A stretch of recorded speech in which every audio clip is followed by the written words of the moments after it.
მოგესალმებით, მივესალმები რადიო კახეთის ხმისა და Facebook გვერდის მსმენელებს, მე ჟურნალისტი ნატალია ცისკარაშვილი ვარ. გადაცემა ღია ეთერი კვირაში ორჯერ სამშაბათობით და პარასკევობით გადის ეთერში და ჩვენ საუბრობთ კახეთის რეგიონში მიმდინარე მოვლენებსა და მნიშვნელოვან საკითხებზე. დღევანდელ პოდკასტში ვისაუბრებთ დღესდღეობით რა პროფესიებია მოთხოვნადი ბაზარზე, რა გამოწვევები არის ამ მხრივ და რა შესაძლებლობებს თავაზობენ კოლეჯები ახალგაზრდებს. დღევანდელი ჩვენი გადაცემის სტუმარი გახლავთ კოლეჯ აისის დირექტორი ბატონი მალხაზ ასლამაზიშვილი. ბატონო მალხაზ, მოგესალმებით, გესმით ჩემი ხმა? მოგესალმებით. მადლობა მოწვევისათვის. მოგესალმებით. დიდი მადლობა რომ მოიცალეთ და გვერდებით გადაცემაში. ბატონო მალხაზ, დავიწყოთ ჩვენი გადაცემა.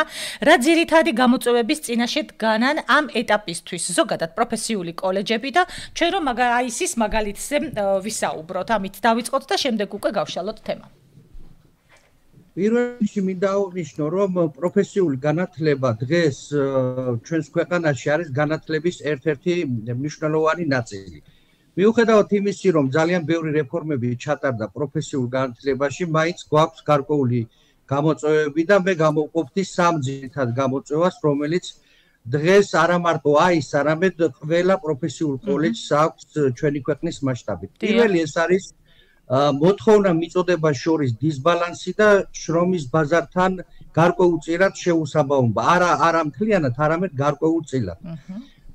ანუ რას გულისხმობ მე აქ? რიგ შემთხვევებში მაგალითად საჭიროა უფრო მეტი რაოდენობის კურსდამთავრებულის მიწოდება, არადა რეალურად კოლეჯებს დღესდღეობით ამისი საშუალებები არ აქვს, იმიტომ რომ არის გარკვეული კვოტები, რისიქითაც ჯერჯერობით ვერ მივდივართ და გარდა მაგისი, რაც შეეხება თვითონ შრომის ბაზართან შეუსაბამობის ნაწილში, ხშირად პროფესიული განათლების პროგრამები არ შეესაბამება იმ რეალურ მოთხოვნებს, რომელიც აქვს შრომის ბაზარს.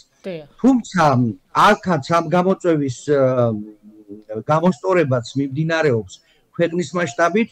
პროფესიული უნარების სააგენტოს მიერ მიმდინარეობს მოქმედი სტანდარტების გადამუშავება, რაშიც აქტიურად არიან ჩართული დამსაქმებლები და სულ მალე ჩვენ გვექნება სრულიად ახალი სტანდარტები, რომელიც იქნება ბაზრის შესაბამისი. დიახ, აი ამას კავშირით ვისაუბრებთ მერე. დიახ, მეორე გამოწვევას, რომელსაც მე მინდა შევეხო, ეს გახლავთ პროფესიული განათლების პრესტიჟის ნაკლებობა. მიუხედავად იმისა, რომ დღეს პროფესიული განათლება აღარ არის ისეთი, როგორიც იყო ძველ დროს, ანუ მე მხედველობაში მაქვს ის, რომ ეს ყოველწლიურად 100 აღარ ხდება, 100 აღარ არის. მიუხედავად ამ ყველაფრისა, საზოგადოებაში ჯერ კიდევ არსებობს გარკვეული სტერეოტიპები და განათლების ერთ-ერთ ალტერნატივას კი არა პრიორიტეტს ანიჭებენ უმაღლეს განათლებას და ეს არის მოსახლეობის მთავარი არჩევანი. გვინდა თუ არ გვინდა, გარკვეულწილად მშობლებს უნდათ, რომ მათ შვილებს ჰქონდეთ უმაღლესი განათლება. და ახალგაზრდებიც ასე არიან, ხშირად უპირატესობას ანიჭებენ უმაღლეს განათლებას. არადა რეალურად რომ შევხედოთ პროცესებს, მე მაგალითად მყავს სტუდენტების დაახლოებით 10%-ზე მეტი, რომელმაც მიიღო უმაღლესი განათლება, თავისი განათლებით ვერ პოვა კარიერა და შემდეგ ისინი დაბრუნდნენ და აგრძელებენ სწავლებას პროფესიულ განათლებაში.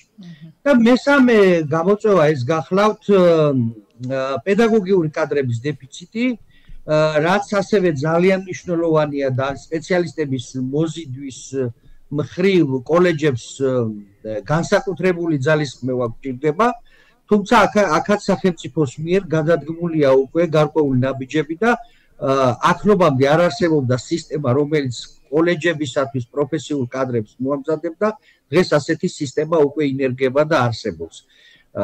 აი ეს არის სულ ეს გამოწვევები, რომელიც ძირითადია ჩვენი ქვეყნისათვის და მათ შორის რა თქმა უნდა აისისათვის. დიახ, თვითონ რამდენად მზარდი არის ბატონო მალხას დღეს აი ეს შედეგი სწავლის მსურველთა რაოდენობა, ის სტატისტიკა დაუშვათ როგორი არის, ვთქვათ, გასულ წლებთან შედარებით, იგივე 2-3 წელი რომ ავიღოთ თუნდაც და ვთქვათ, ახლანდელი სიტუაცია რომ შევადაროთ, ახლა რა სიტუაცია არის და ზოგადად რას თავაზობს კოლეჯი, ესე იგი, თავის მომხმარებლებს, აი არის თუ არა მორგებული, ვთქვათ, მათ მოთხოვნებზე და აი კოლეჯზე შემდეგაც დაგისვავთ კითხვას მესამე კითხვას. ბოლო რამდენიმე წლის სტატისტიკას თუ შევხედავთ, ყოველწლიურად მზარდი არის სტუდენტთა რაოდენობა და ამას ჩარიცხვის და მოთხოვნის პროცესებიც მოწმობს. დიახ.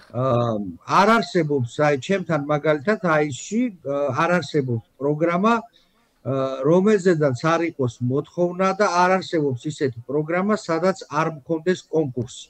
გასულ წლებში ასეთი შემთხვევები არ ჰქონდა, ჰქონდა ერთეული შემთხვევები და ბოლო 3 წლის განმავლობაში ეს ციფრი საკმაოდ გაიზარდა და მზარდია. ჩვენ საკმაოდ რამდენიმე ტიპის პროგრამებს თავაზობთ დაინტერესებულ მხარეებს. Შემიძლია თავამად თქვა, რომ არც ერთი ჩვენი პროგრამა, რომელსაც კოლეჯი ახორციელებს, არ არის შეცდომაში შემკვა და ყველა არის მოთხოვნადი. ყველა პროგრამა ორიენტირებულია შრომის ბაზრისთვის, ყველა პროგრამა ორიენტირებულია დასაქმებისთვის. ჩემთვის როგორც დაწესებულების მენეჯერისთვის ერთ-ერთი მნიშვნელოვანი გარემოება არის ის, რომ მოვიდეს, ისწავლოს, მიიღოს პროფესია, დასაქმდეს და ქვეყნის ეკონომიკისათვის რაღაც ღირსეული ნაბიჯი გადადგას საქართველოს მოქალაქემ. დიახ. აი თვითონ რომელი პროფესიებია ბატონო მალხას მოთხოვნადი და დაუშვათ ეს განსხვავდება თუ არა წინა წლებისგან, ესეც ძალიან საინტერესოა. ტენდენცია როგორი არის, როგორი ტენდენცია წამოვიდა ბოლო 2 წელში, თუნდაც ბოლო 1 წელში, არის თუ არა განსხვავებული ტიპის მოთხოვნები თქვათ პროფესიებთან მიმართებით და როგორ ახდენს თვითონ კოლეჯი, ხო? აი ბაზარზე ამ მოთხოვნადი პროფესიების კვლევას, ეს ძალიან საინტერესო იქნება და ასევე შემდეგ უკვე ამ მოთხოვნებზე მორგებას, რათა თვითონ კოლეჯიც იყოს კონკურენტუნარიანი ამ მხრივ. ჩვენ გარდა იმისი, რომ სხვადასხვა ორგანიზაციების, სხვადასხვა სამინისტროების კვლევებს ვეყრდნობით, თვითონ კოლეჯიც აწარმოებს გარკვეულ კვლევებს. ამ შემთხვევაში კახეთის რეგიონის მასშტაბით და ამ ყველაფრის გარდა ჩვენ გვაქვს ძალიან მჭიდრო კონტაქტები ადგილობრივ ხელისუფლებასთან, რეგიონის ხელისუფლებას გულისხმობ. და ასევე გვაქვს ძალიან მჭიდრო კონტაქტები დამსაქმებლებთან. 300-ზე მეტ დამსაქმებელთან გვაქვს ხელშეკრულება გაფორმებული და რეალურად კოლეჯმა იცის ის საჭიროებები, რომელიც დღეს კახეთის შრომის ბაზარზე დგას. შესაბამისად, როგორც კი პროგრამა თავის რესურსს ამოწურავს და აღარ არსებობს იმ პროგრამაზე დასაქმება ან არაპრესტიჟულია, კოლეჯი სწრაფად იწყებს პროფესიათა დივერსიფიკაციას და მისი ახალი პროგრამებით ჩანაცვლებას. ასე რომ ამ მიმართულებით ძალიან მოქნილები ვართ. აქვე მინდა აღვნიშნო, რომ მოცემული ეტაპისათვის კოლეჯი რამდენიმე ტიპის პროგრამას ახორციელებს. ეს გახლავთ იმიტირებული სწავლების მიხედვით ვიძახი, იმიტირებული სწავლება, ანუ კოლეჯში არის ყველაფერი როგორც თეორიული, ისე პრაქტიკული კომპონენტის შესწავლის მიზნით. ზოგადად პროფესიულ განათლებაში სწავლება კეთებით მიმდინარეობს, იმიტომ რომ მას ჩამოუყალიბდეს სწორად ის პროფესიული უნარები, რომელიც ბაზრისთვის არის საჭირო და შესაბამისად ეს პრაქტიკული კომპონენტი განსაკუთრებით მნიშვნელოვანია.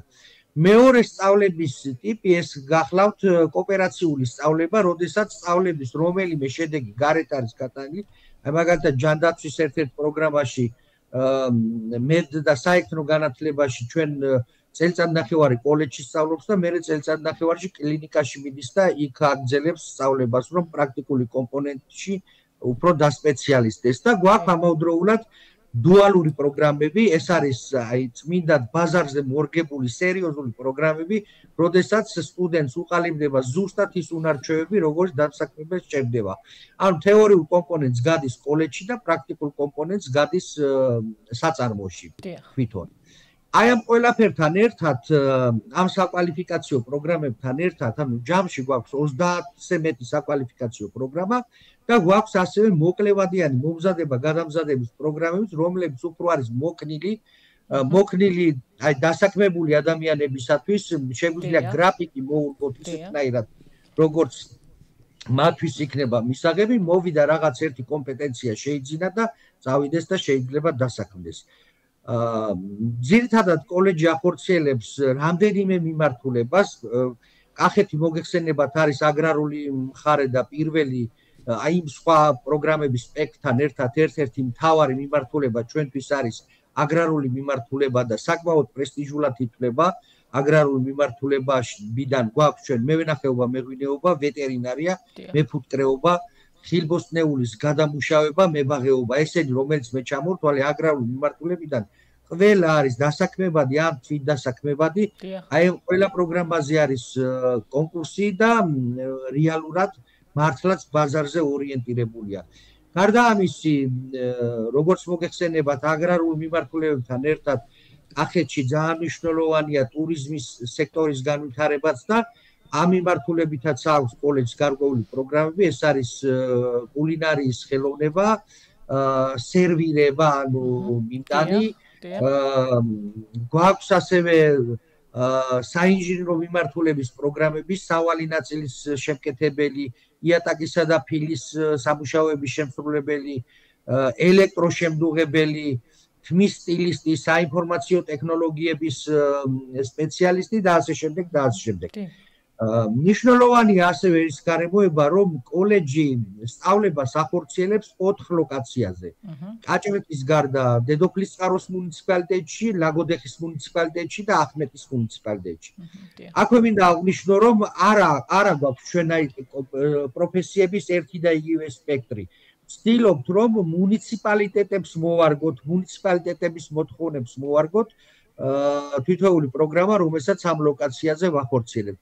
აი მაგალითად, თქვათ, ალვანის ფილიალში ახმეტაში უფრო ვახორციელებთ ხელოვნების მიმართულების პროგრამებს, ტურიზმის მიმართულების პროგრამებს, იმიტომ რომ იმ მუნიციპალიტეტისთვის, ამ ეტაპისთვის ეს პროგრამები უფრო მეტად მნიშვნელოვანია.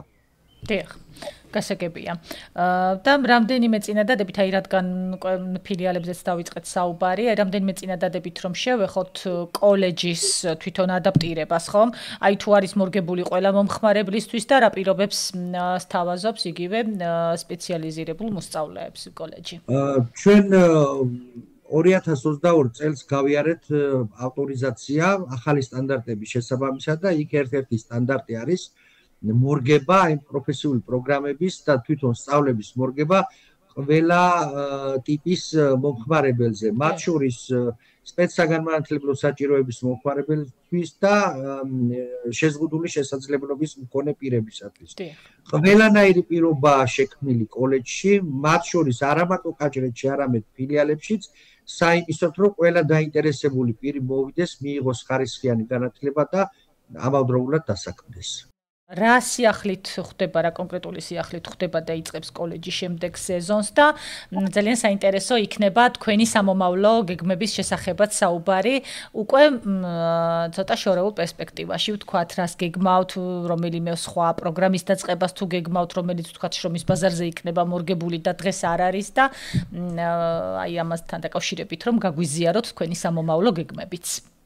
ჩვენ ახალ სასწავლო სეზონს შევხვდით რამდენიმე მნიშვნელოვანი და ინოვაციური სიახლეებით, რომელიც მიზნად ისახავს რეგიონალური განვითარების ხელშეწყობას და სტუდენტებისათვის ხარისხიანი განათლების და დასაქმების შესაძლებლობების გაფართოებას.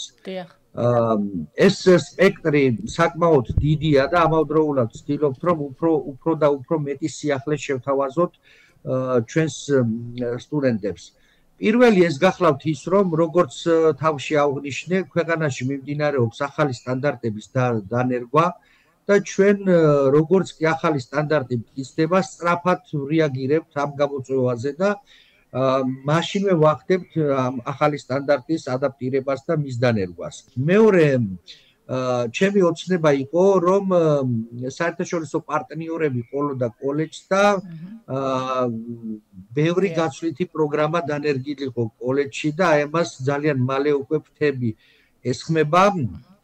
მე 2 წლის განმავლობაში მყავდა საერთაშორისო პარტნიორები ამ შემთხვევაში იაპონიის საერთაშორისო თანამშრომლობის სააგენტოს მიერ კოლეჯში იყო 2 იაპონელი მოხალისე, რომელმაც 2 წელი დაყო და ერთი იყო კულინარიის მიმართულებით, მეორე ხილბოსნეულის გადამუშავების მიმართულებით. მათ გარკვეული წვლილი, მართლა ძღირებული წვლილი შეიტანეს კოლეჯის განვითარებისთვის ამ მიმართულებით და ეხლა სულ მალე ველოდები კიდევ ერთ იაპონელ მოხალისეს, რომელიც საინფორმაციო ტექნოლოგიების მიმართულებით იქნება და აქტიურად ჩაერთება კომპიუტერულ სწავლებაში. ეს არის, როგორც აღნიშნე, პროფესიული განათლების ინტერნაციონალიზაცია, რაც გულისხმობს უცხოური გამოცდილების გაზიარებას როგორც სტუდენტებისათვის, ისე მენეჯმენტისათვის, ისე მასწავლებლებისათვის. აი რამდენიმე მასწავლებელმა უკვე გაიარა მომზადება სხვადასხვა ქვეყანაში და დაბრუნდნენ ისინი და თავიანთ კოლეგებს აცნობენ ამ გამოცდილების შესახებ. ჩვენ უმასპინძლეთ ძალიან მნიშვნელოვან ღონისძიებას, სადაც ათეულობით უცხო ქვეყნის კოლეჯების წარმომადგენლები იყვნენ ჩამოსულები და ეხლა უკვე აქტიური მოლაპარაკებები მიმდინარეობს იტალიის მხარესთან, საბერძნეთთან, ჩინეთთან, უნგრეთთან, ესპანეთთან, აი ამ გაცვლით პროგრამებთან დაკავშირებით და ძალიან მალე დავიწყებთ ამ მიმართულებით უფრო აქტიური ნაბიჯების გადადგმას. და კიდევ ერთი რაც ძალიან მნიშვნელოვანია ჩვენთვის ეს გახლავთ რაღაცა ისეთი აქტივობებით გავამდიდროთ, რომელიც ამ უნარებს ჩამოუყალიბებს, ისეთებს როგორიც არის კრეატიულობა, გუნდურობა, ცნობიერების მოქნილება, კომუნიკაციის უნარი, ციფრული კომპეტენციები, უნარები და სხვადასხვა. ანუ ესეც ერთ-ერთი მნიშვნელოვანი ფაქტორია და ჩვენ ამ მიმართულებით ძალიან ბევრი საგრანტო პროექტები მოვიგეთ და ვცდილობთ, რომ აი ეს ისეთი აქტიურად დავნერგოთ, რომ აქედან სტუდენტი რომ წავა, სწავლასთან ერთად, იმ პროფესიულ უნარებთან ერთად ეს უნარებიც ჰქონდეს, რომ მალე მოხდეს მისი დასაქმება. ძალიან დიდი მადლობა ბატონო მალხაზ, რაიმე ხომ არ დაგჭათ თქვენ სათქმელი, რაც მე ვერ გკითხეთ და ვთქვათ კოლეჯის სიახლეს ეხება, ვთქვათ ისე, ან სხვა რაიმე საკითხზე ხომ არ გინდოდათ ყურადღების გამახვილება? ნუ ძალიან ბევრი სიახლე გვექნება, იმიტომ რომ იცით ჩვენ მუდმივად ვცდილობთ ინფრასტრუქტურის განვითარებასაც. იმიტომ რომ თუ გვინდა რომ ხარისხიანი განათლება მივცეთ, ტექნოლოგიები მოგეხსენებათ რომ იცვლება და ვცდილობთ რომ პარალელურად დავნერგოთ ახალი ტექნოლოგიებიც, იმიტომ რომ სტუდენტი როდესაც სწავლა აქედან წვდომა ჰქონდეს იმ ახალ ტექნოლოგიაზე, რომელიც საწარმოში დახვდება. ესეც აი ინტენსიური თემა, აღარ გავამახვილე ძალიან ყურადღება, ძალიან ესე მომენტალურად იცვლება ტექნოლოგიებიც. კოლეჯში რა თქმა უნდა. დიახ, თავისთავად ცხადია, სულ ფაქტობრივად ყოველი დღე სიახლეა ამ მიმართულებითაც ისედაც. ძალიან დიდი მადლობა ბატონო მალხაზ, რომ მოიცალეთ და ჩაგვერთეთ გადაცემაში. ძალიან მნიშვნელოვანი სიახლეები მივაწოდეთ, მე ვფიქრობ ჩვენს მსმენელს და მაყურებელს და კიდევ უფრო ამ სიახლეებთან დაკავშირებით რომ დაანერგავთ, იმედია რომ კიდევ იქნებით ჩვენი სტუმარი და კიდევ უფრო სასიამოვნო სიახლეებს მივაწვდით ჩვენს მსმენელებს. ძალიან დიდი მადლობა. ნახვამდის, კარგად ძანდებოდეთ. ნახვამდის. მეც ვემშვიდობები ჩვენს მსმენელს და მაყურებელს. ნახვამდის მომავალ შეხვედრამდე.